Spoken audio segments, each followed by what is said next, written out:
সারা রাত ঘুমোয়নি হৈমন্তীর। ঘরের ভিতরে একটা অদৃশ্য চেলো যেন একই লয়ে বেড়ে চলেছে অনেকক্ষণ ধরে। প্রথম প্রথম মনটাকে ভাবিয়ে তুলছিল সেটা। নানা রকম সম্ভাবনার কথা অঙ্কের মতো কষে নিয়ে আবার মুছে ফেলছিল বারবার। উত্তর মিলছিল না কিছুতে। এখন সেই সুরটা ঘ্যান ঘ্যানে লাগতে শুরু করেছে। ছবিটা সঙ্গে করে নিয়ে এসেছে হৈমন্তী। বারবার আলোয় জেলে খুঁটিয়ে দেখছে ছবিটা। অবিকল যেন অশ্বিনী দাঁড়িয়ে আছে ছবির একদিকে। কোনো পার্থক্য নেই। পিঠের ওপরে একইভাবে ফেলা আছে শালটা, নিয়ম মেনে মাথার চুলগুলো আঁচড়ানো। তবে কি অবিকল অশ্বিনীর মতো দেখতে কেউ কখনো এ বাড়িতে থাকতো? তাছাড়া আর কী বা হতে পারে? ছবিতে যে মানুষটাকে দেখা যাচ্ছে আজ তার বয়স অন্তত 150 হবার কথা। অর্থাৎ তার পক্ষে বেঁচে থাকা তো কোনোভাবে সম্ভবই না। হৈমন্তী একবার ভাবল গোটা ব্যাপারটা অশ্বিনীকে জানানো দরকার, কিন্তু ষষ্ঠ ইন্দ্রিয় জানান দিচ্ছে সেটা ঠিক হবে না। ছবিটা নিবারণবাবুর বিছানার নিচে পড়েছিল, অর্থাৎ উদয় হওয়ার আগে এই ছবিটাই দেখেছিলেন তিনি। ছবিটির ছেলেটার ব্যাপারে নিশ্চয়ই কিছু জানতেন। সেই জন্যই অস্মিতাকে চিঠি লিখে সতর্ক করতে চেয়েছিলেন। কোনো কি বিপদের আশঙ্কা করেছিলেন অশ্বিনী? কিন্তু তার মধ্যে তো বিপজ্জনক কিছুই তো লক্ষ্য করেনি হৈমন্তী। না, আজ করেছে। আজ একটু আগেই তার শান্ত চোখ দুটোতে একটা হিংস্র নেকড়ের ক্রোধ লুকিয়েছিল। বিছানা থেকে উঠে পড়ে হৈমন্তী। সিগারেট ধরা, মাথার ভেতরটা ভন ভন করছে। খোলা জানলার সামনে গিয়ে দাঁড়িয়ে পড়ে। বাইরের ঘন অন্ধকারে ঢাকা গ্রাম আর মিহি কুয়াশা মাখা গাছপালার সার থম মেরে দাঁড়িয়ে আছে। হৈমন্তীর চোখ নেমে এলো মাটির দিকে, আর সঙ্গে সঙ্গে সাদাটে কিছু একটা জিনিসের ওপরে চোখ আটকে গেল। মানুষের দেহ। মাঝারি মাপের বাবলা গাছের নিচে পড়ে আছে একটা মানুষ। কি হতে পারে? নিবারণ? সম্ভবত জ্ঞান হারিয়েছে সে। হৈমন্তী ঠিক করে নিল যেইভাবেই হোক বাইরে বেরিয়ে লোকটার কাছে পৌঁছতেই হবে। কিন্তু কি করে? সন্ধ্যা পার হলেই বাইরের দরজায় তালা দিয়ে দেয় অশ্বিনী। বেশি ভাবনা চিন্তার অবকাশ না দিয়েই হৈমন্তী নিচে নেমে আসে। যেভাবেই হোক চাবিটা খুলে বাইরে আসতেই হবে। চাবিটা ঝোলানো থাকে অশ্বিনীর ঘরের দেয়ালের বুকে। পা টিপে টিপে সেখানে পৌঁছে হৈমন্তী দেখে রোজকারের মতো চেয়ারে বসে আয়নার দিকে ধ্যানমগ্ন হয়ে আছে অশ্বিনী। ইচ্ছে করেই পায়ের শব্দ করে সে। অশ্বিনীর ধ্যান ভঙ্গ হয় না। দ্রুত পায়ে এগিয়ে যায় দেওয়ালটার দিকে চাবিটা টেনে নেওয়ার জন্য। আয়নার উপরে তার ছায়া সরে যায়। অশ্বিনীর স্থির শরীরের কোনো হেরফের আসে না। সেই একটানা তাকিয়ে আছে নিজের দিকে। বাইরের দরজাটা খুলে প্রায় ছুটে বাগান পেরিয়ে বাগানের পিছন দিকটা এসে দাঁড়ায় হৈমন্তী। একদিকটা কাঁটা ঝোপে ভর্তি। সেটা পেরিয়ে বাবলা গাছের কাছে পৌঁছতে শরীরে কয়েকটা জায়গা ছড়ে যায় তার। উত্তেজনা আর চেরা দাগগুলো অস্থির করে তোলে তাকে। নিবারণের শরীরটা এখনও আগের মতোই পড়ে আছে। মাঝে মাঝে হাত দুটো কেঁপে উঠছে। সে বেঁচে আছে? গোটা শরীর কাদা মাখা, ঠোঁটের পাশে রক্তের দাগ। টর্চ জ্বালিয়ে কাছে এগিয়ে এলো হৈমন্তী।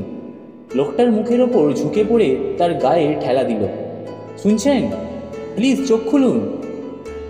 অসহায় লাগলো হৈমন্তী। দাদা শুনছেন? লোকটার ঠোঁট দুটো কেঁপে উঠল একবার। চোখ দুটো আধখোলা হলো। একটা হাত উঠে এলো হৈমন্তীর দিকে। ধীরে ধীরে জ্ঞান ফেরছে মানুষটা। কোমরে ভয় দিয়ে উঠে বসার চেষ্টা করলো। কোমরে ভর দিয়ে উঠে বসার চেষ্টা করলো সে। আপনি নিবারণবাবু? অস্পষ্ট গলায় কিছু বলল লোকটা, বোঝা গেল না। হৈমন্তী তার কাঁধে একটা হাত রেখে বলল, আমার নাম হৈমন্তী ঘোষ। ভাসান বাড়িতে এসে রয়েছি আমি। ভাসান বাড়ি? অসুস্থতার মধ্যেও লোকটার মুখে একটা লালচে চেতনার রেশ লাগলো। আমি নিবারণ, ওই ওই বাড়ির। জানি, আজ রাতে আপনার বাড়ি গিয়েছিলাম। আপনি তো ছিলেন না। কি হয়েছে আপনার? এতক্ষণে সোজা হয়ে উঠে বসেছে নিবারণ। বৃদ্ধ মুখের মৃত বলিরেখাতে লালচে রং খরস্রোত হয়েছে। প্রায় হুমড়ি খেয়ে হৈমন্তীর দুটো কাঁধ খামচে ধরেন তিনি। পালিয়ে যাও, ও বাড়ি থেকে পালিয়ে যাও। যেখানে পারো লুকিয়ে পড়ো। কেন? কি হয়েছে ওখানে? হৈমন্তী উতলা হয়ে ওঠে। সঙ্গে সঙ্গে উত্তর দেয় না নিবারণ। মাথাটা চারিপাশে ঘুরিয়ে কিছু দেখে নেয়। কিছুর একটা আশঙ্কা জাগছে। মৃত্যু ভয় খেলা করছে তার মনের ভেতরে। বলুন, কি আছে ওখানে? মৃত্যু, বিসর্জন। একবার ওই বাড়ির ওপর মায়া পড়ে গেলে আর ফিরতে পারবে না কোনো দিন। ওই বাড়ি শুষে নেবে তোমাকে, থেমে থেমে কথাগুলো শেষ করলো নিবারণ। অশ্বিনীরও কি তাই হয়েছে? এবার সতর্ক চোখ তুলে তাকায় নিবারণ। কে? অশ্বিনী? আপনার ছেলে, অবাক গলায় বলল হৈমন্তী। আমার কোনো ছেলে নেই।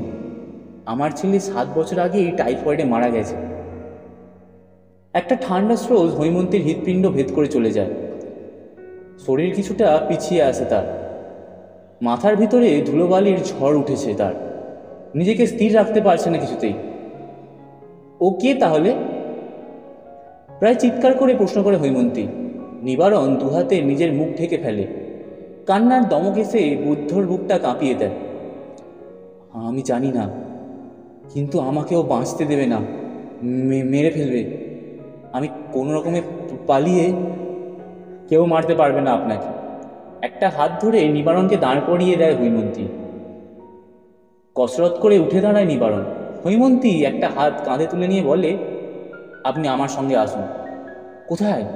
বাসান বাড়িতে। না, ওখানে না। ছিটকে সরে যেতে চায় নিবারণ। হৈমন্তী শক্ত হাতে ধরে রাখে। বললাম তো ভয়ের কিছু নেই। আমি থাকতে কেউ ক্ষতি করতে পারবে না আপনার। আসুন আমার সঙ্গে। হৈমন্তীর গলার ভিতরের জোর কিছুটা সঞ্চারিত হয়ে নিবারণের মধ্যে। দুজনে এগিয়ে গিয়ে বাড়িটার সামনে চলে আসে। নিবারণ চাপা গলায় জিজ্ঞাসা করে, কি কি কি করছে ও এখানে? নিজের ঘরে আয়নার দিকে তাকিয়ে আছে। ঢোক গেলে নিবারণ। যতক্ষণ ওভাবে থাকে ততক্ষণই কোনো হুঁশ থাকে না। কিন্তু করে কি ও ওইভাবে? নিবারণ দুদিকে মাথা নেড়ে দেয়। হৈমন্তী ঠোঁট কামড়ে বলে, বেশ, এখন কিছু বলতে হবে না আপনাকে। আপাতত আমার সঙ্গে ঘরে চলুন। একটু সুস্থ হয়ে নিয়ে সব খুলে বলবেন আমাকে। সিঁড়ি দিয়ে ওঠার সময় অশ্বিনীর ঘরে আর একবার উঁকি দিয়ে দেখে হৈমন্তী এখনও একইভাবে বসে আছে আয়নার দিকে চেয়ে। কোনো রকম হেলদোল নেই। ঘণ্টাখানেকের মধ্যে নিবারণের শরীরটা একটু চাঙ্গা হয়ে ওঠে। হৈমন্তী তার ঠোঁটের পাশের কাঁটাটার ওপরে অ্যান্টিসেপটিক লাগিয়ে দেয়। দরজায় লাগানো হুড়কোটাকে কয়েকবার মন দিয়ে পরীক্ষা নিরীক্ষা করে নিশ্চিন্ত করে নিবারণ। তারপরে ফিরে এসে বিছনার পাশে গুটিসুটি হয়ে বসে পড়ে। হৈমন্তী তার সামনে পা মুড়ে বসে জিজ্ঞাসা করে, এবার বলুন তো, এই অশ্বিনী বলে ছেলেটা যদি আপনার ছেলে না হয় তাহলে কে? ঘাড় নাড়ে নিবারণ। আমি জানি না ম্যাডাম। বড় কর্তার সঙ্গে যখন এই বাড়িতে থাকতাম তখন থেকেই বুঝেছিলাম এই বাড়িটা একটা অদ্ভুত। এখানে কোথাও একটা কিছু ভারী গোলমাল আছে। বেশি দিন থাকলে কেমন একটা মোহ জন্মায়, শ্যাওলার মতো, জানলার গ্রিলে ধরা জংয়ের মতো। এই বাড়ি ছেড়ে আর কোথাও যেতে ইচ্ছা করে না।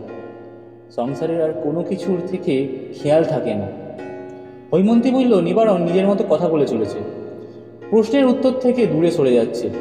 সে আবার ফিরিয়ে আনে তাকে। অশ্বিনীকে কবে থেকে চেনেন আপনি? প্রায় 40 বছর ধরে। এই কয়েক বছর ওকে একটু বড় হতে দেখিনি। জানি না কেন যতবারই এই বাড়িতে এসেছি ওর বয়স সেই একই রয়ে গেছে। ও সত্যিকারের মানুষ নয় দিদিমণি। ওর মধ্যে অন্য কিছু আছে। হৈমন্তীর কপালের চামড়ায় ভাঁজ পড়ে। নিবারণকে আর কিছু জিজ্ঞেস করতে হয় না। সে নিজে থেকেই বলে চলেছে অতীতের কোনো প্রাচীন গহ্বরে হারিয়ে গেছে তার চোখ। বড় কর্তা বলেছিলেন এই বাড়িতে এমন অনেক কিছু ঘটে যা বাইরের মানুষকে জানতেনি। বাড়ির ভেতরের ছবি রাস্তার লোকেরা আড়াল করতে যেমন জানলার পর্দা লাগানো হয়, তেমনি ভাসান বাড়িতে আরও অনেক কিছু আড়াল করতে হবে। আমি অবশ্য কথাটার মানে তখন বুঝিনি। প্রথম 2 বছর ভারী ভালো লাগতে থাকে এখানে। লোকজনের হইহুল্লো নেই, চিৎকার নেই। নিজের মতো করে থাকা খাওয়া আর বাড়ির দেখাশোনা করি। আমার যখন 20 বছর বয়স তখন একদিন ওকে দেখতে পাই আমি। সেদিনও এমনই ঝড়জলের রাত ছিল। ঘন ঘন বাজ পড়ছিল। মনে হচ্ছিল এই বুঝি বাড়িটা ভেঙে পড়ে যাবে। আবার ঝাপটা এসে লাগছিল দরজায়। মনে হচ্ছিল বাইরে থেকে কেউ যেন টোকা দিচ্ছে। আমি তখন রান্না করছিলাম, অতটা কান দিইনি। এমন সময় মনে হলো সত্যি টোকা দিচ্ছে। তাড়াহুড়ো করে দরজা খুলে দেখি একটা বয়স 17-র ছেলে দাঁড়িয়ে আছে। আমি জিজ্ঞাসা করতে জানালো, বাইরে রাস্তা দিয়ে যেতে যেতে জল ঝড়ে আটকে গেছিলাম, রাতটুকু এই বাড়িতে কাটিয়ে এসে চলে যাবে। ছেলেটার সঙ্গে কথা বলে আমার ভালোই লেগেছিল। তাছাড়া এ বাড়িতে চুরিচামারি হওয়ার মতো তেমন কিছুই ছিল না। আমি ওকে এক রাতের জন্য একতলা ঘরের মাটিতে বিছানা পেতে দিলাম। মাঝরাতে আমার ঘুম ভেঙে যায়, দেখি বৃষ্টি কিছুটা ধরে এসেছে। ছেলেটা এখনও আছে নাকি জানলা খুলে চলে গেছে। ঘরে দেখতে গিয়ে দেখি সে ঘুমায়নি। ঘরের ঠিক মাঝখানে বড় আয়নাটার দিকে মুখ করে বাবু হয়ে বসে আছে, ঠিক যেন ধ্যান করতে করতে ঘুমিয়ে পড়েছে। আমি আর ডাকিনি তাকে। সকালে উঠে দেখি সে গায়েব, ঘরটাও ফাঁকা। সেই প্রথম দেখেছিলাম ওকে, তখনও জানতাম না ও আবারও ফিরে আসবে। বাইরে বৃষ্টির ধারা আরও বেড়ে চলেছে। নিবারণের গল্পে দ্রুতগামী সময়ের সঙ্গে তাল মিলিয়ে ঝরে পড়ছে তারাও যখন ঘটনার সাক্ষী হতে চায়। এই ঘটনা আগে কোনোদিনও দেখেননি ওকে? নিবারণ দুদিকে ঘাড় নাড়ে। না, দেখে থাকলেও মুখটা মনে ছিল না। আমি গ্রামের মানুষের সঙ্গে খুব একটা মিশিও না কোনোদিন, নিজের মতো করে এখানে পড়ে থাকতাম। এরপর কবে দেখেছিলেন ওকে? এর 8 বছর পরে। ততদিনে আমি মুখটা ভুলে গেছি, আবঝা মনে ছিল হয়তো। একদিন বাজার করে ফিরে দেখি বাগানের বাইরেটায় দাঁড়িয়ে একমনে ফুল দেখছি। আমি কি চাই জিজ্ঞাসা করতে বলল, এ বাড়িতে সে কয়েকদিন থাকতে চায়, টাকা পয়সাও দিতে রাজি আছে। বাবুদের চিঠি না পেলে আমি এই বাড়িতে কাউকে থাকতে দিই না, প্রথমে সেই কথাই বলেছিলাম। কিন্তু তারপরেও ও আমাকে অবাক করে দিয়ে এই বাড়ির সব কথা শোনাতে লাগলো। বড় কর্তার কথা, তার বাপের কথা, এমনকি আমার ছোটবেলার নারী নক্ষত্র অবধি সব কিছু বলে দিল। এইসব কথা কারোর জানার কথা নয়। পূর্ণ কথাগুলো বলে কি জানি আমার কেমন একটা মনটা নরম হয়ে গেল।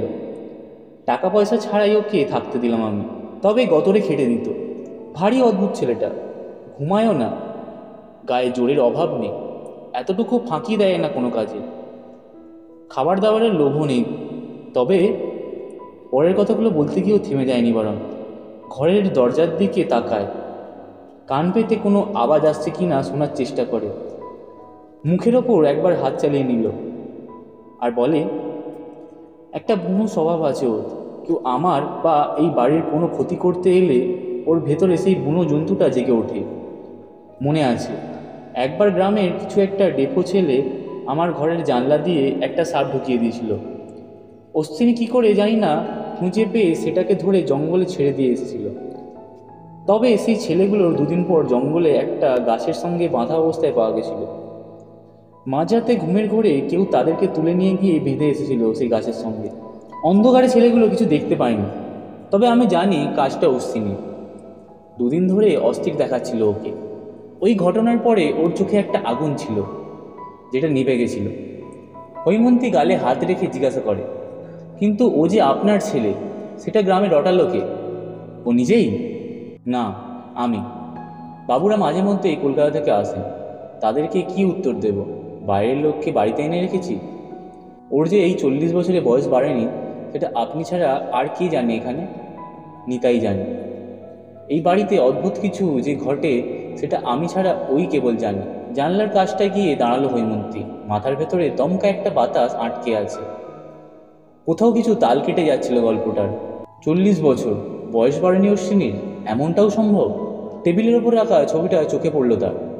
ছবিটা যদি সত্যি হয় তাহলে 40 কেন, অন্তত 100 বছর ধরেই এরকমই আছে অশ্বিনী। সেদিন আকাশের তারাগুলো দেখে চকচক করছিল তার চোখ। অশ্বিনীর সঙ্গে কি তার কোনো মিল ছিল? সেও কি নিশ্চল সময়ের বুকে শুয়ে থাকা কোনো একটা কালপুরুষ? কিন্তু আপনি এখন ওকে ভয় পাচ্ছেন কেন? হৈমন্তী প্রশ্ন করে। নিবারণ ভীরু দৃষ্টিতে ঘুরে তাকায়। ও আমাকে মেরে ফেলতে চায়, আমাকে হাতের সামনে পেলেই। কিন্তু কেন? বিছানা থেকে নেমে দাঁড়ায় নিবারণ। আমি নাকি এই বাড়ির আর প্রয়োজন নেই, সেই জন্যেই আমাকে সরিয়ে দিতে চায়। টেবিলের ওপরে একটা ঘুষি মারে হৈমন্তী। মানে কি কথা এইসব? বাড়ির কাউকে প্রয়োজন থাকে কি করে? তাছাড়া প্রয়োজন ফুরিয়ে গেলে কি একটা মানুষকে ফেলে দিতে হয়? কথাগুলো বলে কি একটা ভেবে থমকে যায় হৈমন্তী। গলার স্বর নিচে নেমে আসে। 40 বছর আগে ওকে প্রথম দেখেছিলেন, তাই না? আর 8 বছর পরে আবারও ফিরে এসেছে, মানে আজ থেকে প্রায় 32 বছর আগে, মানে 1988। হ্যাঁ, তাই হবে। ডেটটা মনে আছে? নিবারণকে ভাবুক দেখায়, মনে করার চেষ্টা করে। তা মনে নেই, তবে বাগানের যে ফুলটা ও দেখেছিল সেটা স্নোড্রপস। ওই ফুলটা বিদেশ থেকে এনেছিল বড় কর্তা, শুধু নভেম্বর মাসেই ফুটতো। আর ডেট, নিবনের সামনে নীলের দেওয়াল। একেবারে মনে নেই, তবে সেদিন রাতে রান্নাটা অশ্বিনী করেছিল। যতদূর মনে পড়েছে আমার হাঁটুর গাঁঠের ব্যথা ছিল সেদিন, মানে অমাবস্যা বা পূর্ণিমা। হৈমন্তী আসে। অমাবস্যা বা পূর্ণিমার সঙ্গে ব্যথার কোনো সম্পর্ক নেই। মিথটা আছে বলে আমাদের মনে হয় যে ব্যথা হচ্ছে। এই ধরনের এটা এক ধরনের মনের রোগ। নানদালেস, পূর্ণিমা বা অমাবস্যা ছিল সেদিন। একটু থেমে পরের কথাগুলো বলে হৈমন্তী। যদি অমাবস্যাই হয় তাহলে অসুবিধা নেই, কিন্তু পূর্ণিমা হলে কি? তাহলে ডেটটা হবে 23শে নভেম্বর 1998। সে কি, মনে আছে আপনার? এতদিন আগের কথা? আছে মনে, কারণ 23শে নভেম্বর 1988 আমার জন্মদিন। সেদিন সকালে অশ্বিনী ফিরে এসেছিল এই বাড়িতে। নিবারণ ছিটকে দূরে সরে যায়। তার একটা কারণ আছে অবশ্য।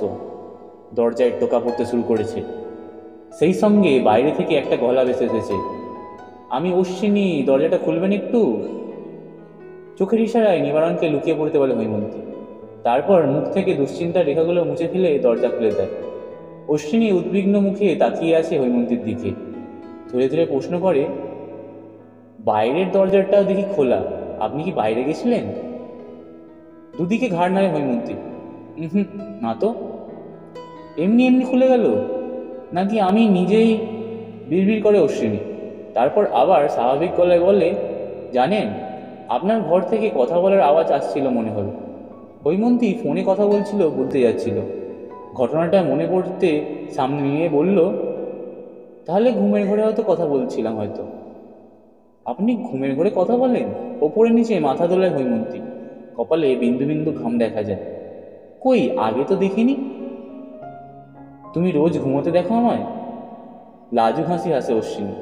তারপর মুখটা নিচে নামিয়ে এনে বলে, শুনুন না, মাঝে মাঝে দরজাটা যখন খুলেই গেছে তখন সেটা দিয়ে একটু বাইরে ঘুরে আসা যায়। কি বলুন? বাইরে? এত রাতে? কেন? অশ্বিনীর ডান দিকের ভুরুটা কিছুটা উপরে উঠে যায়। রহস্যময় গলায় সে বলে, ভূত দেখবেন? ভূত? এখন? আচ্ছা, আমি জামাটা ছেড়ে নিই। হৈমন্তীর ডান হাতটা ধরে একটা টান দেয় অশ্বিনী।